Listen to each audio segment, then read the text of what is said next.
It's for the love of all that is holy, I've never clapped eyes on your poor sister. Drop the act, hag. You was the last to see Mayrina. Just let her go. Please. Thank goodness you're here, sweetie. I don't know what's come over these boys. Auntie Ethel's face creases with false concern. You realize she's lying about seeing this girl, Mayrina. Stop this! We won't ask again!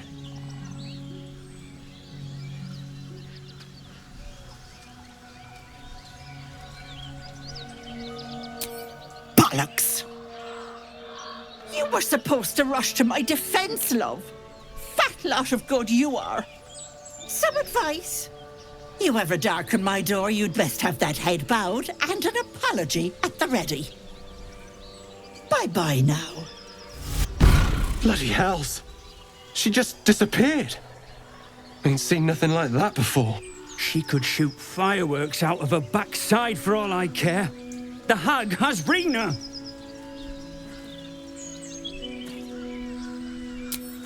It's our sister, Mayrina.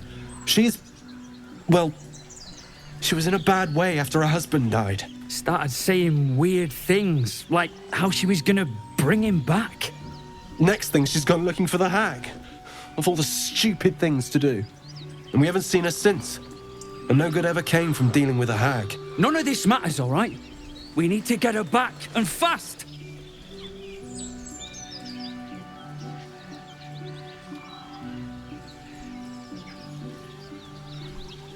I don't remember bloody asking you. Hold on, Joel. Let her talk. What would you suggest?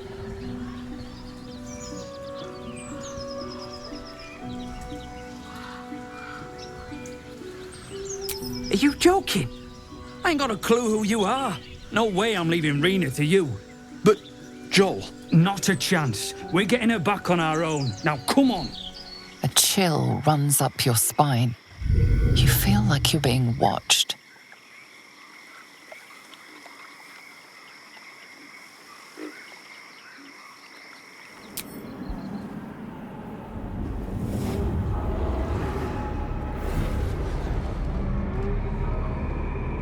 You blink and the wilderness changes. A swamp, stinking and insidious, assaults your senses. A diminutive creature sporting a red hat glares at you. You recognize the red cap, a fey creature known for its bloodlust. That noise. Is the creature pretending to be a sheep?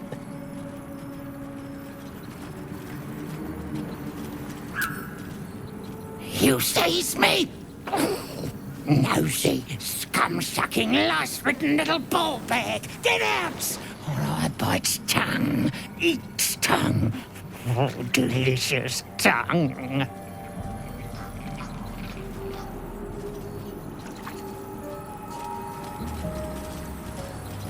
I bleed you, cut you, make many delicious holes. Yes, yes.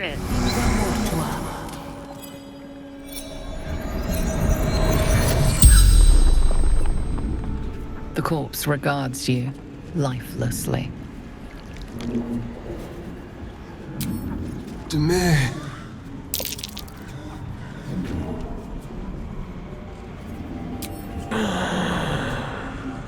Mom, Joel, Mayrina, and soon a niece.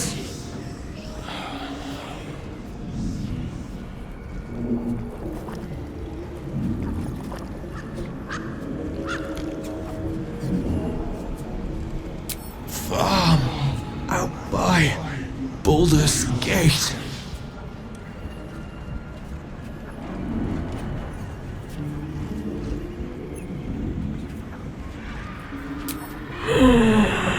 Heard her screaming, but not real.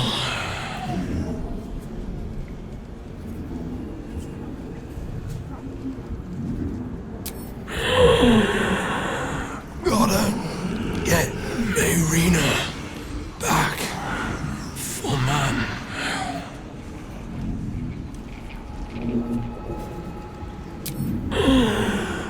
wasn't a sheep.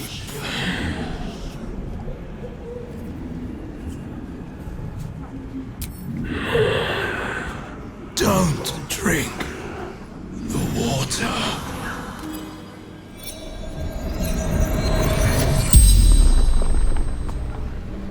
Kill the hag. Joel, cattle farmer.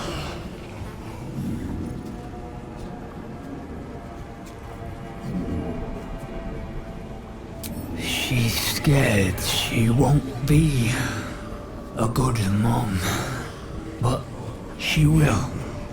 I know it.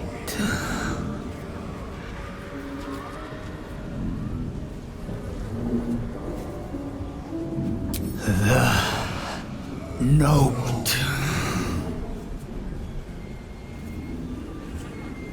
looked so innocent.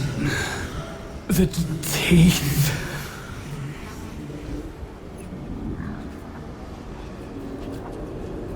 With pitchforks. Stupid.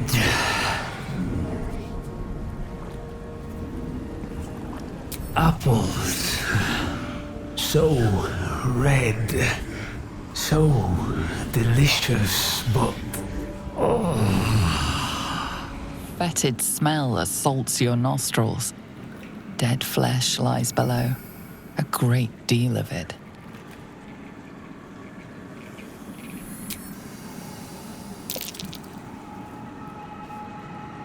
The warm rush of power flows through you. You feel stronger, faster, better. I don't want a crumb left on that plate, girl. Auntie Ethel, please. One more bite and this pie is gonna come back up to say hello. Don't make me get the wooden spoon. You're eating for two, so get to it. If it isn't the cheekiest pup of them all, you'd best have one hells of an apology for me, young lady.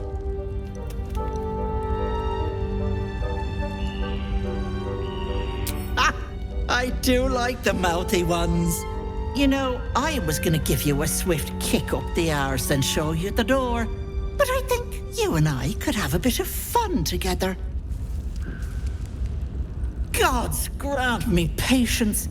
Eat up, Mayrina. I won't say it again.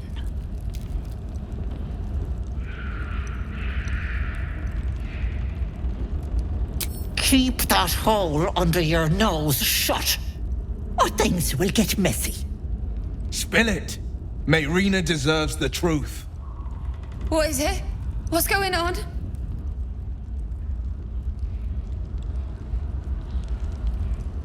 That can't be true. Auntie Ethel. They were being rude, and I detest rudeness. You monster! The deal is off! Enough, away with you.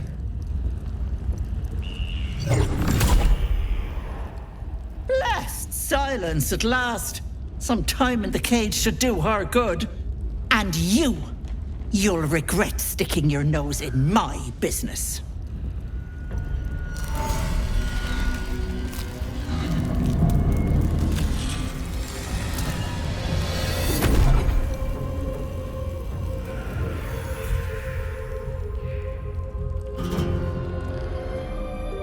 My condition likes being ignored as little as I do. I must consume another artifact. And soon.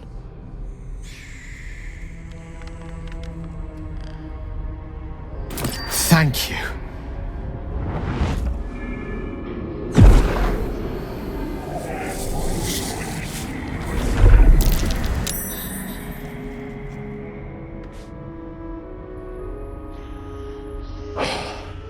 Good gods. It hardly has any effect. Oh, Mistra, have mercy on us all. Listen, I need to speak to you, to all of you. It would be unconscionable of me to remain silent. I might just be about to remedy that. You have to know who I was. You have to know who I really am. What I am is a walking shadow of the promise I once held. I'm what one might call a wizard prodigy. Who from an early age could not only control the weave, but compose it, much like a musician or a poet. Such was my skill that it earned me the attention of the mother of magic herself, the Lady of Mysteries, the goddess Mystra. She revealed herself to me and she became my teacher.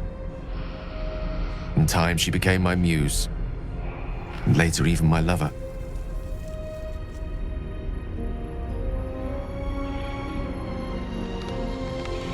Oh yes, we enjoyed each other's company, body, mind, and soul. But even so, I desired more. You see, no matter how powerful a wizard we mortals can become, we never scratch more than the surface of the weave. Mystra keeps us in check. There are boundaries she doesn't let us cross, yet every time I was with her, I stood on the precipice, gazing into the wonders that lay beyond. I sought to cross her boundaries. I tried to convince her. I pouted, I pleaded, swore my ambition was only to serve her better. She only smiled and told me to be contented. Inconceivable as it seems to me now, I shared a bed with a goddess, and yet I wasn't satisfied. So I sought to prove myself worthy to her instead. We come now to the crux of my folly. Shall I share the story behind it, or would you rather head straight to its sordid finale? Very well. Here goes. Once upon a very long time ago, a mighty lord lived in a tower. A flying tower, to be precise. I'll save his history for another time, but the gist of it is that he sought to usurp the goddess of magic so that he could become a god himself. He almost managed, but not quite. His entire empire, Netheril, came crashing down around him as he turned to stone. The magic that was unleashed that day was phenomenal. Roiling like the prime chaos that outdates creation. Even the weave itself could not withstand the onslaught. It fractured, then shattered, and all magic was lost to the mortal realms, until the day Mystra returned. She restored the weave, reuniting all its scattered shards. Or so I thought. Until, in the course of my studies, I learned of a book. Netherese tome in which a piece of the fractured weave had been sealed beyond her reach. What if, I thought, what if, after all this time, I could return this lost part of herself to the goddess? The answer was to try. The outcome was to fail. I was certain that this deed of raw power, draped in romance, would convince Mystra to take me by the hand and welcome me into her hitherto forbidden domains. I was mistaken. I obtained the fabled book and took it into my study. As for what happened next... Here. Place your hand over my heart. Let me show you.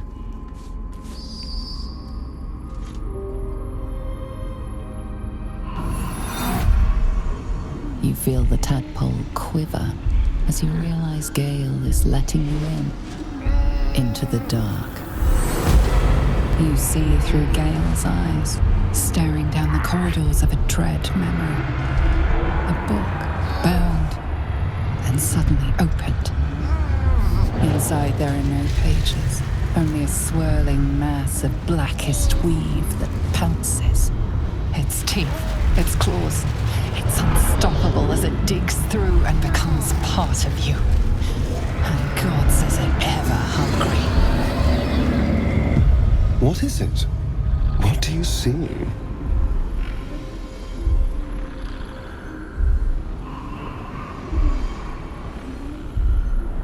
Thankfully, the moment I absorbed the fragment wasn't enough to kill me outright. It was only the beginning.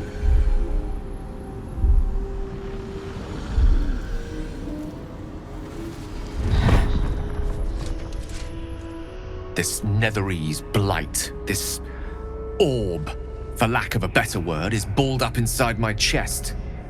And it needs to be fed. As long as I absorb traces of the weave from potent enough sources, remains quiet. Were it ever to fully destabilize, however.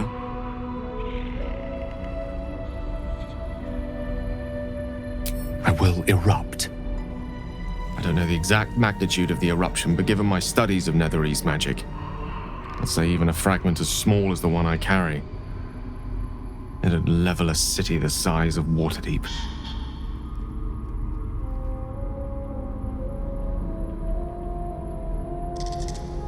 We might chance upon a king's collection of magical artifacts around the corner. We might cross paths with a miracle round the bend. Then again, we might not. All of this, it must feel like a betrayal. Say the word, and we'll part ways.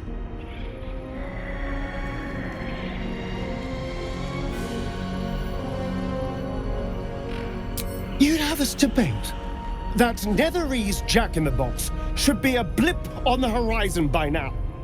I'm in two minds. And frankly, don't care a great deal. Either decision is fine by me.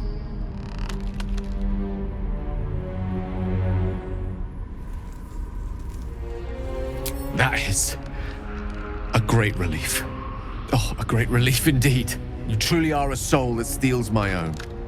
From all my new rallied heart, I thank you. I thank you all. I understand if you stand against me. I'm humbled if you stand with me. Either way, I will do my best not to let you down. I stand at a precipice, but if you do not give up hope, neither shall I. I'll fight. I'll resist as long as I can. Now, even I am tired of the sound of my own voice. Let us venture forth. You are as thick as they come, sweetness. This is my personal playhouse, and you don't have an invite. Get out! Has that wriggler eaten your brain already? Leave. Or you'll end up in tonight's stew. You'll go nicely with Mayrina. She's already marinating. Ah! As you edge closer to the mirror, a pale face appears, contorted in fear. Fists slam against the mirror's surface again and again.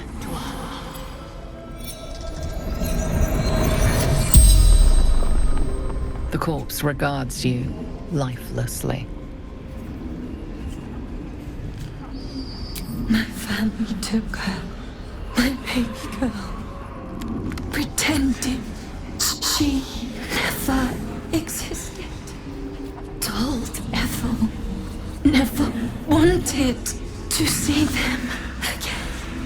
She took my eyes.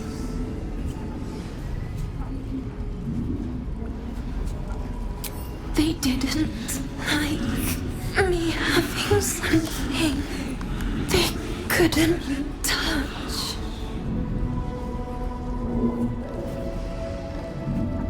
Doesn't matter. Nothing matters without baby girl.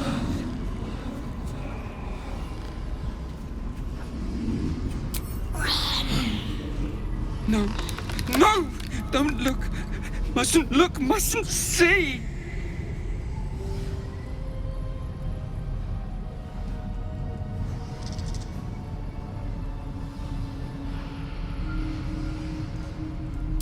I see it! I see what's to come. You realize there's magic at work. Some type of spell. An illusion. Me. Dead. Dead! Flesh rotten, bone shining!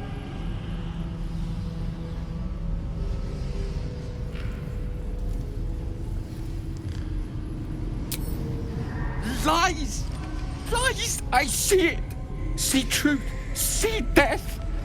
All future!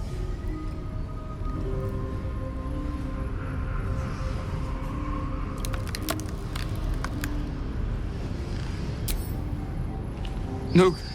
Real. Real! Knife-twisting, bone-raking, skull-splitting, heart... Gods, don't hurt me! Oh, please, please, please, please, please!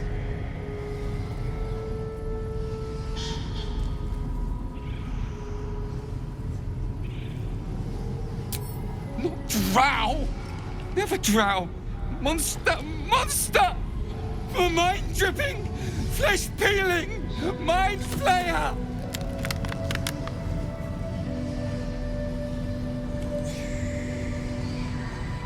No! No! Mind-flayer! Get away! Get away! You feel crushing waves of fear as the presence within the door recoils. It can't let people through, not again.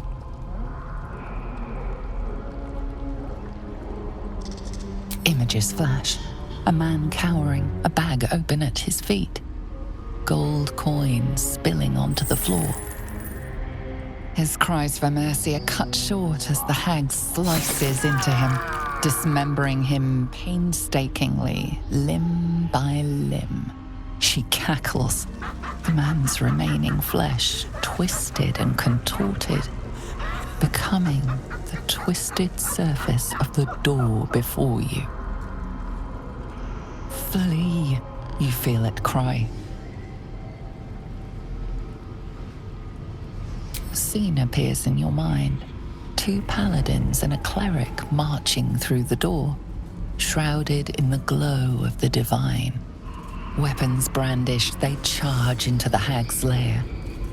Screams of terror pierce the air. You let them in? Naughty. That's a decade for each. You're mine for 30 more years, petal.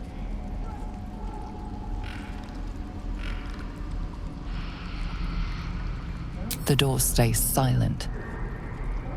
Its form flickers, and you realize that the door is transparent.